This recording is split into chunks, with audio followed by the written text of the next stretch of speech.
Medina की रातों का सुकून अपनी मिसाल अब था।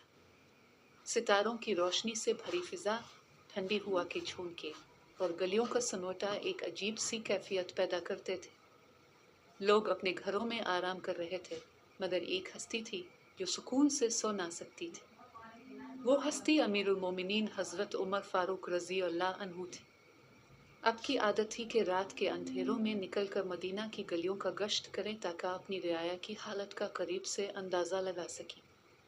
आपके नज़दीक खिलाफत सिर्फ तख्त व ताज का नाम न था, बल्कि एक अमानत थी जिसका हिसाब अपने इस दुनिया के बाद अल्लाह के सामने देना था। इस रात भी हज़रत उमर रज़ी अल्लाह अन्हु अपनी सादा सी अबा ओढ़े खामोश कदमों से गलियां पार कर रहे थे।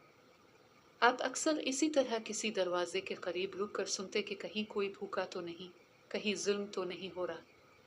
जब आप एक तंग और सुनसान गली में दाखिल हुए तो अचानक एक मकान से मध्यम सी आवाज़ सुनाई दी, किसी औरत के गाने की सरगोशी। रात की खामोशी में वो आवाज़ और भी नुमायां महसूस हो रही थी। हज़रत उमर रज़ी अल्लाह अन्हु रुक गए। आपके कदम दरवाजे के पास रुक गए। दरवाजे के पर्दे से हल्की सी रोशनी झलक रही थी और अंदर से कोई नर्म सर गुनगुनाने लगा था। अपने आहिस्तगी से दरवाजे के पास खड़े होकर नरमी से कहा, ए अल्लाह की बंदी, ये क्या आवाज़ है? रात के इस वक्त तुम क्यों गाती हो? पर्दे के पीछे से घबराहट भरी आवाज़ आई, मगर आवाज़ में इफ़हाम व तफ़हीम थी। अमीरुल मोमिनीन, मैं कोई बदकार औरत नहीं हूँ, ना जानी हूँ, ना किसी बुराई की तरफ माइल। मैं सिर्फ अपने दिल का बोझ हल्का करने के लिए अपना गम गुनगुनाती हूँ। हज़रत उमर रज़ी अल्लाह अन्हु ने कहा, डर मत, सच बताओ। पर्दे के पीछे वो जवान औरत थरथराती आवाज़ में बोली, मेरी शादी ताज़ा हुई थी, मेरा शौहर अल्लाह के रास्ते में जिहाद के लिए गया है। महीने बीत गए और मैं तन्हाई में उलझ सी गई। रात के ये सन्नाटे जब आते हैं तो इस याद ने दिल को बेचैन कर दिया है। मैं पर्दे के पीछे बैठी अपनी शर्मिंदगी और हया के साथ ये अशार गुनगुनाती हूँ ताकि तन्हाई की आग कुछ मद्धम हो जाए। ये सुनकर हज़रत उमर फारूक रज़ी अल्लाह अन्हु के दिल पर असर हुआ। अपने देखा कि वो औरत पर्दे के पीछे अपने ग्योनेटों में हया और दर्द को छुपा रही है। इसका गाना महज एक रंजीदा दिल की सदा थी। अपने नर्म लहजा इख्तियार किया और कहा, तो बेखौफ हो जा, तेरे दिल की कैफियत पर कोई इल्ज़ाम नहीं। लेकिन इस रात हज़रत ने अन्हु की आंखों से ये मंजर ख़त्म न हुआ।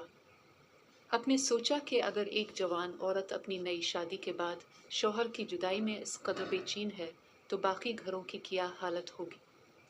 कई अहले खाना ऐसे हैं जो अपने प्यारों की गैर मौजूदगी में सब्र की आजमाइश से गुजर रहे हैं। ये सोच आपके ज़मीर को हिलाकर रख गई। अगले दिन अपने अपने करीबी साथियों और कुछ मुशीरों को फ़ौरन बुला लिया। जब सब जमा हुए तो अपने संजीदगी और मोहब्बत के साथ सबको मुखातिब किया, हम अल्लाह के रास्ते में जिहाद करने वालों की कदर करते हैं।